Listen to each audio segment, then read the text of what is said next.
ಕಳಸೋದೊಂದಿಗೆ ಶ್ರೀ ಮಹಾಗಣಪತಿ ದೇವಸ್ಥಾನದಿಂದ ಮೆರವಣಿಗೆ ಮೇಲೆ ಅಷ್ಟಬಂಧ ಮತ್ತೆ ಕುಂಭಗಳನ್ನು ತಗೊಬಂದು ಪ್ರತಿಷ್ಠಾಪನೆ ಮಾಡಿ ಗಣಪತಿ ಹೋಮ ಇಂದ ಪೂಜೆಯನ್ನು ಸ್ಟಾರ್ಟ್ ಮಾಡ್ತೀವಿ.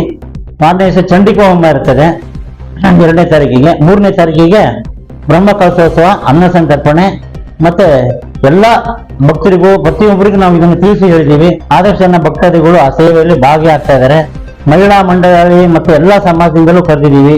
ಮತ್ತೆ ಎಲ್ಲ ವರ್ತಕ ಸಂಘದಿಂದ ಎಲ್ಲ ಅಧಿಕಾರಿಗಳಿಗೂ ಎಲ್ಲರಿಗೂ ನಾವು ನಮ್ಮ ಕೈಯಲ್ಲಿ ಆಗಿರ್ತಕ್ಕಂಥ ಪ್ರಚಾರ ಮಾಡಿ ಆ ತಾವುಗಳು ಏನು ಮಾಡ್ತಾರೆ ಅದನ್ನೇ ಈಗ ನಡೆಯೋದು. ತಾವುಗಳು ಮಾಧ್ಯಮ ಮಿತ್ರರು ಮತ್ತೆ ಮೀಡಿಯಾ ಮಿತ್ರರು ನಮ್ಮೊಂದಿಗೆ ಸಹಕರಿಸಬೇಕಂತ ಮಾರಿಕಾಂಬಾ ದೇವಸ್ಥಾನ ವತಿಯಿಂದ ಬೇಡ್ಕೊಂತಾರೆ. ಬಜೆಟ್ ಒಂದು 7-30 15 ಲಕ್ಷ ರೂಪಾಯಿ ಅಪ್ರಾಕ್ಸಿಮೇಟ್.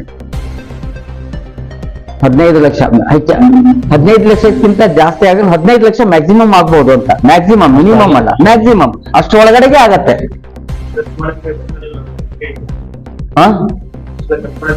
ಭಕ್ತಾದಿಗಳು ಈ ವಿಷಯದಲ್ಲಿ ಸಾಕಷ್ಟು ಜನರ ಹತ್ರ ಚರ್ಚೆ ಮಾಡಿದೀವಿ. ಎಲ್ಲರೂ ಒಪ್ಪಿಗೆ ಕೊಟ್ಟಿದ ಮೇಲೆ ನಾವು ನೋಡ್ತೀವಿ. ಕಾರಣ ಇದನ್ನ 2-3 ತಿಂಗಳಿಂದಾನೇ ಈ ಕಾರ್ಯಕ್ರಮದ ಬಗ್ಗೆ ರೂಪುರೇಷೆಗಳು ತಯಾರು ಮಾಡ್ಬೇಕಾದ್ರೆ ಸಾಕಷ್ಟು ಜನರ ಹತ್ರ ಕೇಳಿದ್ವಿ.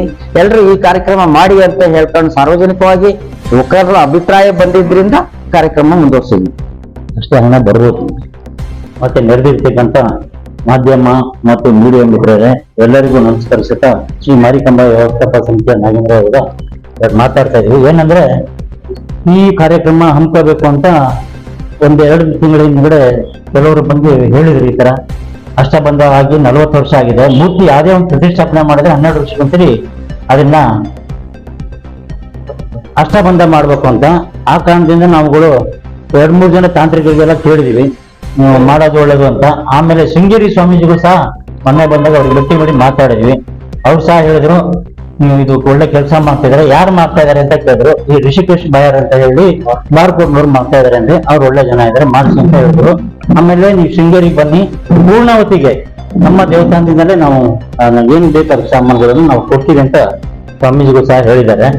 ಹಾಗಾಗಿ ಅಲ್ಲಿಂದಲೇ ಅದು ಇದು ಅಷ್ಟಬಂಧಕ್ಕೋಸ್ಕರ ಮತ್ತೆ ಹೋಮಕ್ಕೋಸ್ಕರ ಶೃಂಗೇರಿಯಿಂದ ಅವರೆಲ್ಲ ಕಳ್ಸಿಕೊಡ್ತಾ ಇದ್ದಾರೆ.